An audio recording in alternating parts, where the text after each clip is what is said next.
Welcome, everyone. I'm Amy Seeley, president of Seeley Test Pros and Leap, helping students to succeed in all kinds of tests from 8th grade to grad school throughout Ohio. And I'm Mike Bergen, president of Chariot Learning, helping students with test, school, and life based out of Rochester, New York. Between the two of us today, we have over 60 years of experience at the highest levels of the test preparation and supplemental education industries. We both love to talk and learn about the latest issues in education, testing, and admissions. So let's get down to tests and the rest. The fascinating topic we want to explore today is the best colleges for your tuition dollars. But first, let's meet our special guest, Paul Glastris. Paul Glastris is editor-in-chief of the Washington Monthly and founder of the magazine's Alternative College Rankings. He was previously a speechwriter for President Bill Clinton and a correspondent editor at U.S. News and World Report. He is a co-founder of the National Vote at Home Institute and co-author of two books, The Other College Guide, A Roadmap to the Right School for You, An Elephant in the Room, Washington in the Bush Years. He has written for the New York Times, the Washington Post, the New Republic, Politico Magazine, Slate, and other publications. Welcome. Thank you. Thank you for having me. Paul, it's great to have you on the show. And it's not just because best colleges for your tuition dollars is the kind of topic that everybody wants to listen to, but also because you have a really rich, eclectic background that is different from that of many of our guests. We'd love to hear a bit about it. Well, I don't know, who your guests normally are, but Amy did a pretty good job of summing up my background, which is I'm mostly been a journalist. Yeah, we don't get a lot of presidential speechwriters. We do not. Yes. Well, that was a passage, a very interesting period in my life. Very lucky to do it. And when I got to the White House, and was it 98? There was a team of speechwriters there, and they break up the speeches by subject matter. If you write about economics, they keep giving you economic speeches. I got what everyone thought was the short end of the stick, which is I had to write about education. And I'd done some reporting on education, so I wasn't at all upset about it. But it turned out to be a great bit of luck, because that's when the whole shift in accountability happened, right? The sort of K-12 accountability movement. And so I wound up right in the middle of all that. And as I said, I started my career, I actually started my career at the Washington Monthly, which is where I am now. So in a sense, I haven't gone anywhere. But I had spent 10 years previous to the White House at U.S. News and World Report.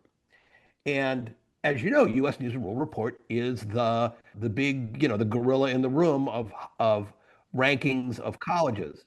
Oh, we're well aware of that, yes. And I had nothing to do with it, but it paid my mortgage.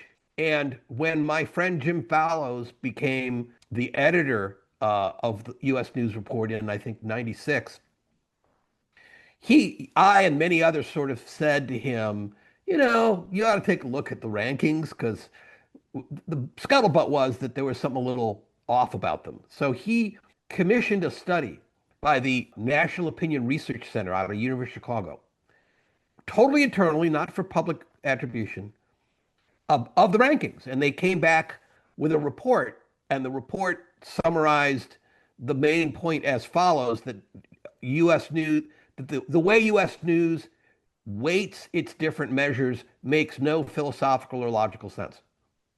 He then handed this report to the owner of U.S. News, Mort Zuckerman, who was a businessman, is a developer, and he knew that our rankings was the single biggest cash cow at the magazine. It was not too long after that Jim was fired. Right. I quit in protest. That's when I went to the White House. When I left the White House, I came back to U.S. News. I came back to Washington Monthly.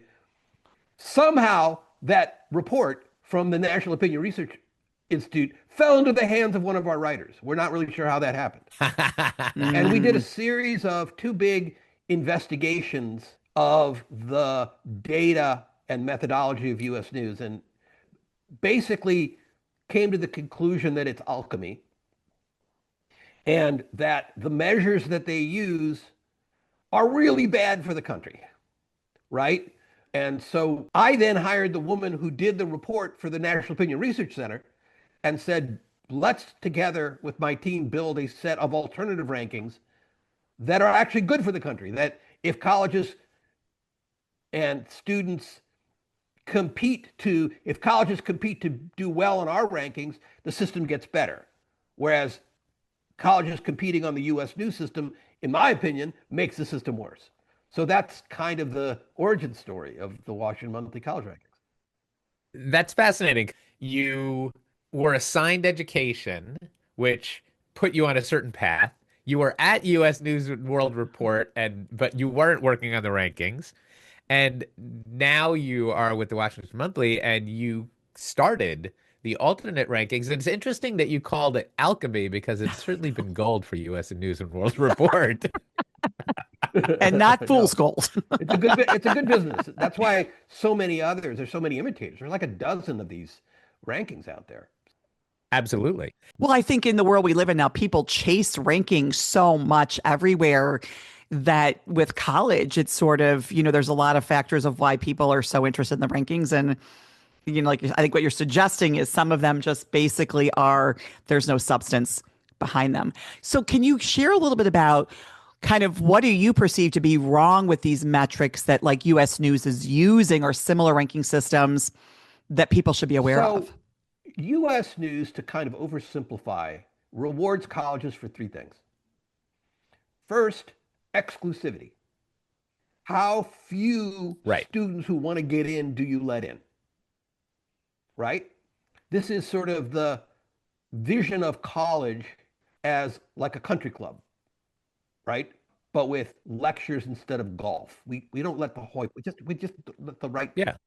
And there's a perverse incentive there because it motivates colleges to try to ramp up number of applications submitted while not changing the number of students accepted. And you get this rat race, this ever growing escalation of admissions. So that's number one, exclusivity. Number two is wealth. They literally give colleges points for spending more money.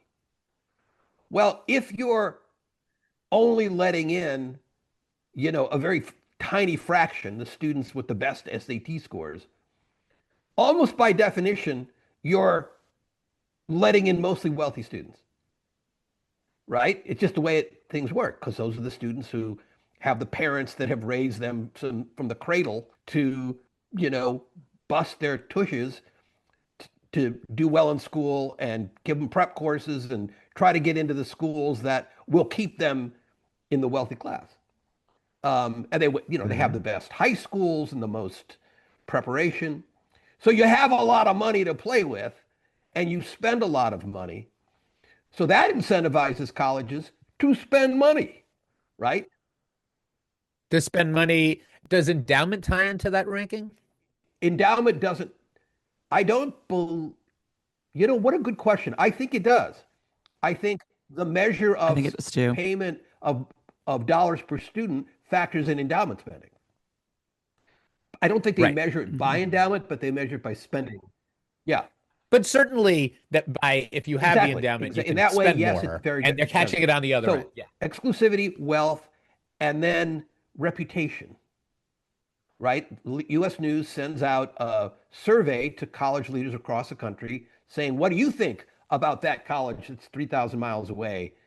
How do you think, they educate their students? As if that college president knows anything about what's going on in the classroom over there. But it's kind of a self-referential. I've heard Tufts is really good. So I guess we'll give Tufts, and it's sort of like the cool kids in high school. Why are they cool? Right. Well, everybody says they're cool. Yeah. Nobody knows. Yeah.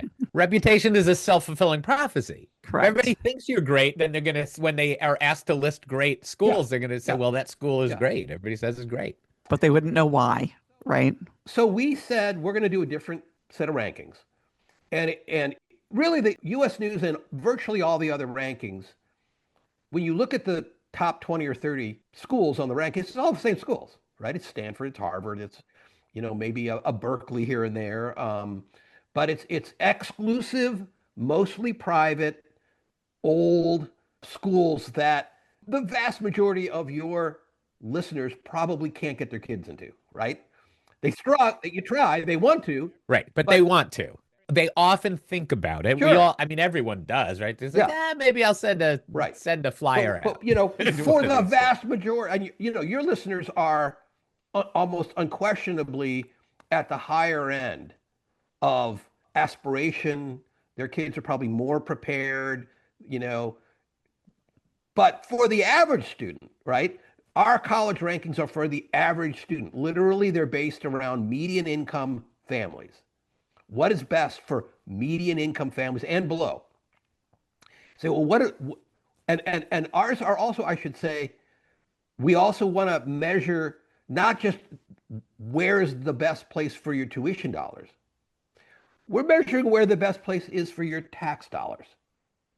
Oh, that's an interesting Yeah. metric. How do you Well, I'm going to tell determine you, that, but let Paul? me just say, government at every level, federal, state, local, put it all together, spends a $500 billion on higher education every year.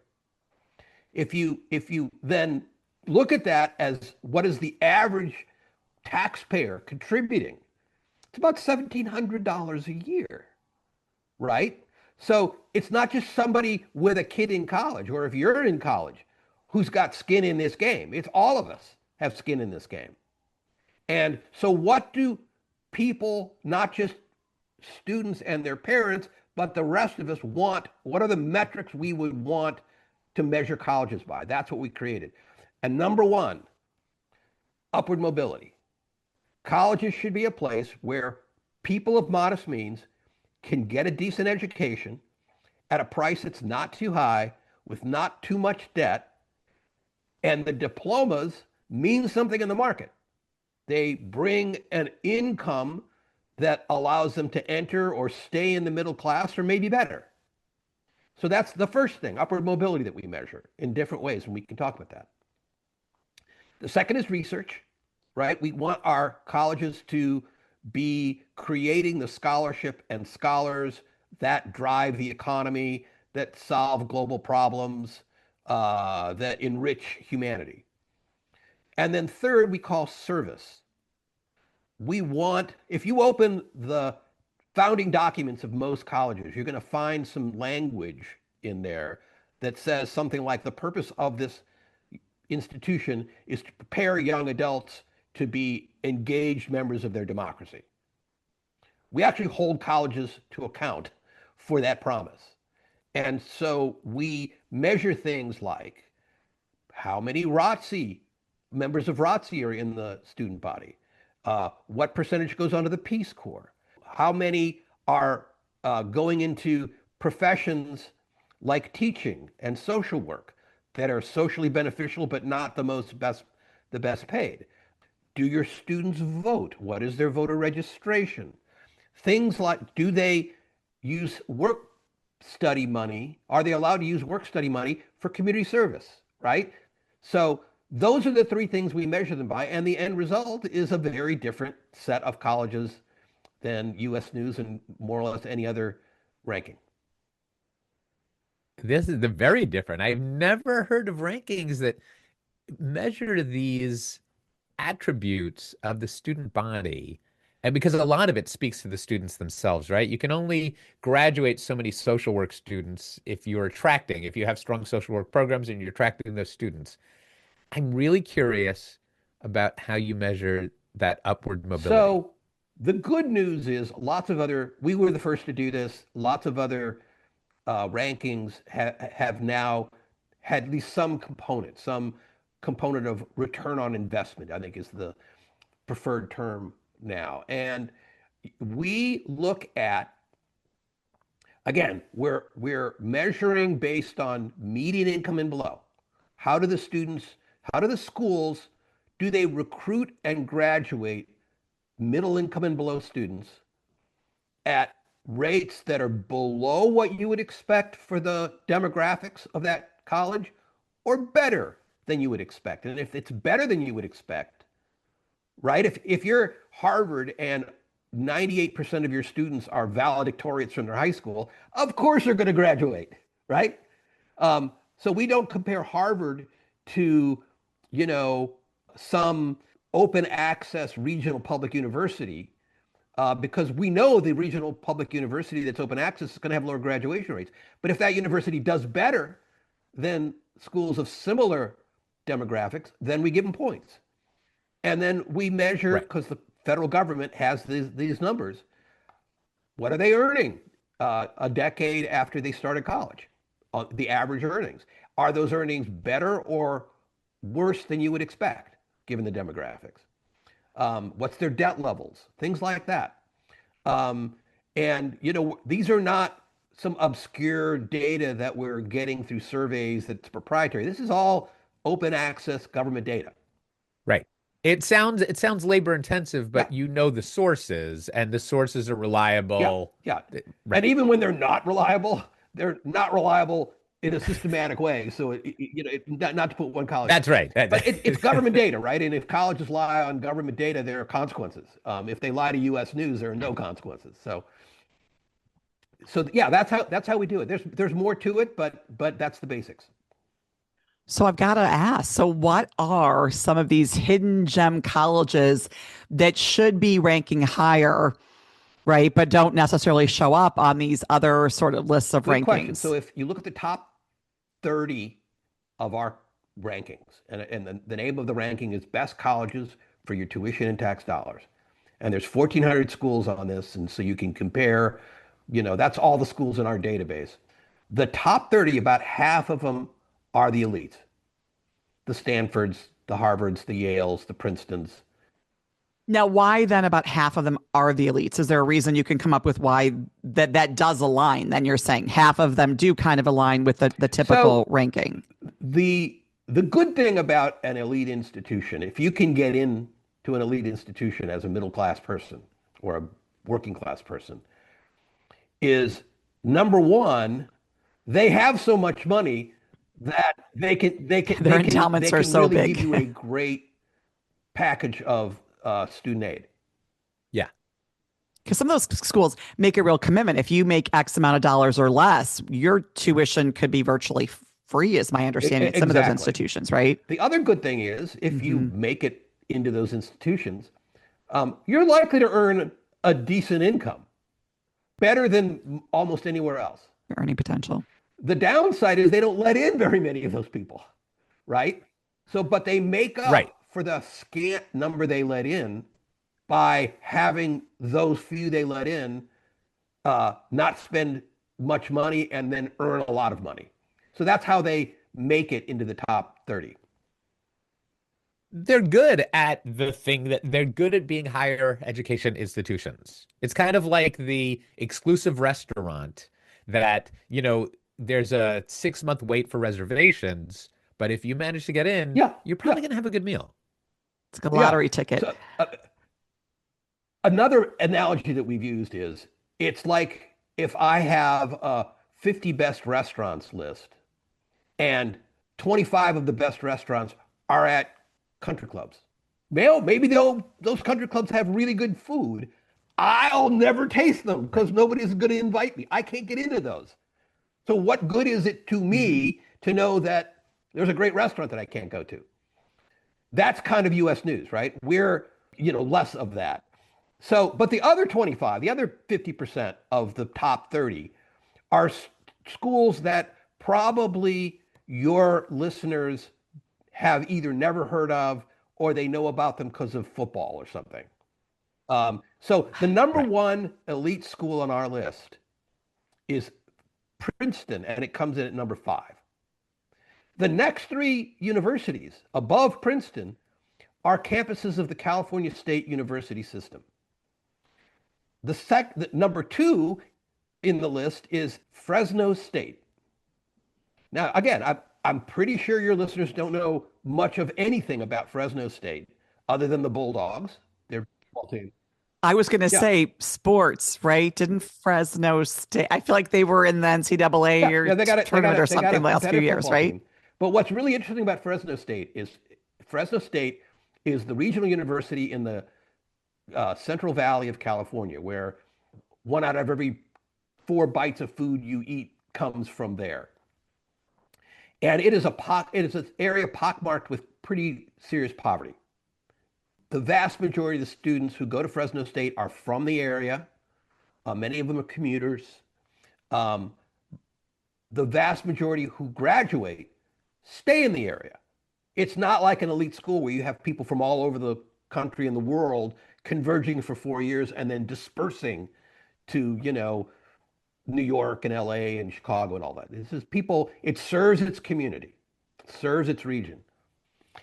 And it serves it by offering very low tuition, like $3,700 a year. It's really very reasonable. The students don't walk away with a lot of debt. They earn thousands of dollars more when they leave school than you would predict given the demographics. And what I love is the president of the school grew up on a farm in the area. And some of these students wind up in management roles at the agricultural companies, whereas kids, they picked crops. That, right, my friend, that's the upper mobility you're speaking of. Right. And then the number one school on our list, again, I'll bet most of your listeners never heard of it, Berea College in Berea, Kentucky. Fascinating school. Do you know about Berea? I only heard the name. Yeah, I've heard the name. I might be getting it wrong. It might be Berea. I'm sorry. Is it Berea? No, Good. it's Berea. I was getting it wrong for a while. I interviewed the president and then I got it wrong with her. Founded in the 1850s by abolitionists as the first school south of the Mason-Dixon line to educate both blacks and whites together. And it was one of the first schools to educate women and men together. Wow. In the late 1800s, they made the commitment that they would try to have free tuition. And they've more or less succeeded at that. The tuition in general is very, very low. And for many students, there's zero. And they manage that in several ways. One, it is a federally designated work college, meaning every student gets work study. And some of that money, they put some in their pockets, but some of it goes to lower their tuition costs. It also is giving them useful work experience. Some of it just, janitorial, but some of it that they can use in their professions as they go up, from, freshman, sophomore, junior, senior, more sort of interesting work. But the real big reason they're able to do this is they've been collecting small donations for 100 years, and they now have $1.5 billion endowment. And instead of using their endowment to build, fancy professional schools and, wings of hospitals named for rich people, because it's mostly small donations, they use it to keep the prices low. And it is a semi-selective school. It's not that easy to get into, but it's not anywhere where the Ivies are, but it's a academically very rigorous place. And students go on and earn $5,000 more a year than they would at comparable schools with the same demographics. So just an astonishingly, it's kind of the textbook example of what we think is a great college. What are a couple of other ones? I don't want to just ask you to recite the list because obviously listeners can find the full list at the Washington Monthly's College Guide and Rankings, but what are some other ones that come to mind, Paul? University of Chicago, University of Illinois at Chicago. When I used to live there, we called it Circle Campus. Again, mostly a commuter school, but they just do an excellent job of providing a great education to students. It's not quite open access, but it's very close. It's pretty easy to get in to University of Illinois Chicago. Very different from the University of Chicago. Exactly. It's kind of the opposite of the University of Chicago, right? But students do very well if they have high graduation rate for given their student body, and they do well. One of my favorite schools is the University of Texas, Rio Grande Valley. This is a school that was cobbled together from several other schools, I want to say 20 years ago. So they've got several campuses. This is, down on the border right? Absolutely. Yeah. Yes, very interesting area of the Yeah. country, not wealthy. This is it. These are poor folks. And they are not only they have significant, research capacity, but their students do extremely well.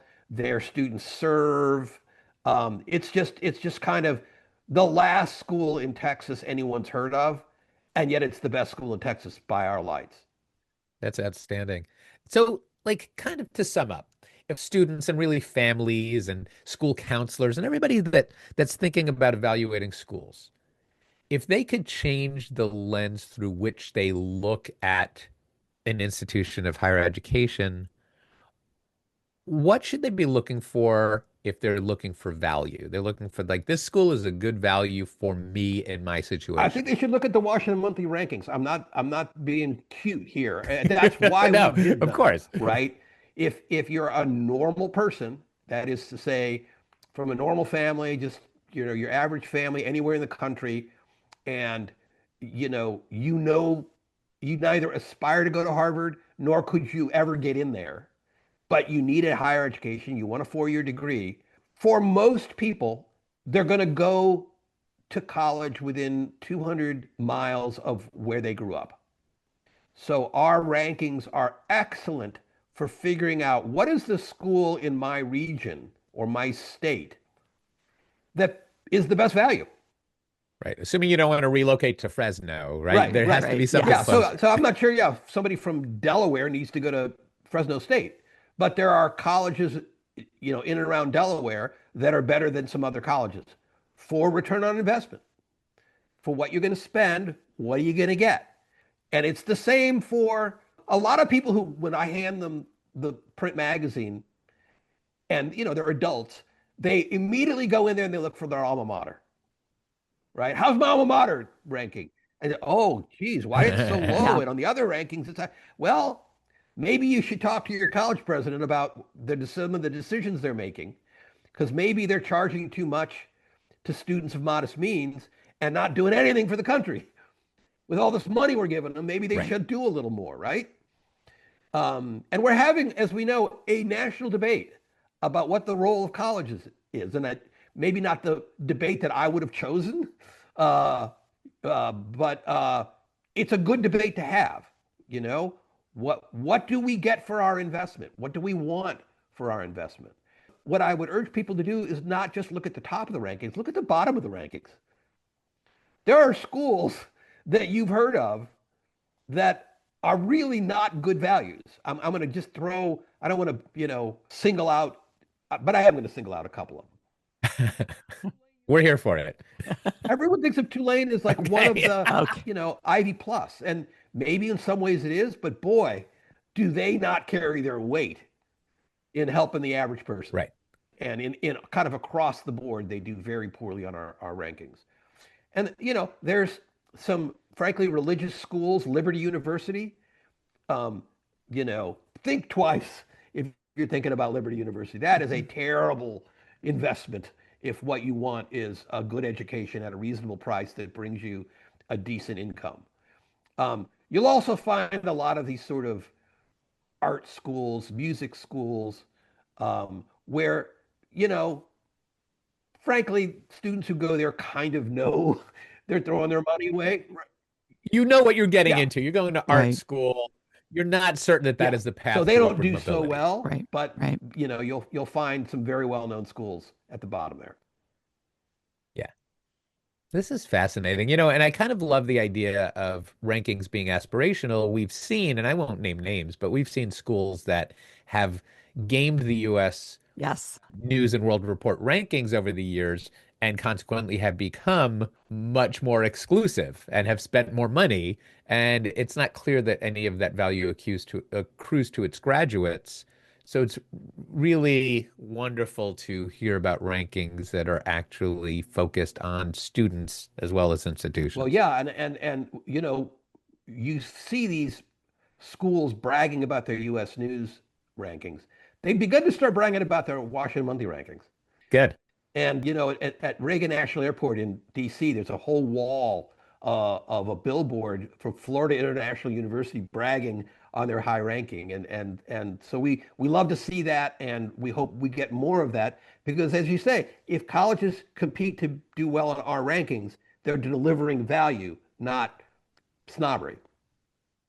That's right. Paul, we'd love to speak with you all day. Unfortunately, we are out of time. Thank you so much for joining us. Well, it's my pleasure. Thank you very much for having me on, and I'm delighted to get a chance to talk with your audience. If listeners would like to get in touch with you, what's the best way for them to do that? Email me at editors@washingtonmonthly.com. Awesome. We hope you enjoyed this discussion as much as we did. Be sure to join us for another fascinating topic and guest on the next Tests and the Rest. Did you enjoy this episode as much as we did? Find expanded links and more for this and all of our episodes at our show page at testsandtherest.com. While you're there, be sure to explore everything the larger TestBright site has to offer, including real, expert, unbiased answers to the toughest admissions testing questions. Of course, we'd love for you to rate, review, and subscribe to Test and the Rest on your favorite podcast platform. If there's a topic or guest you'd like us to feature, just let us know and spread the word.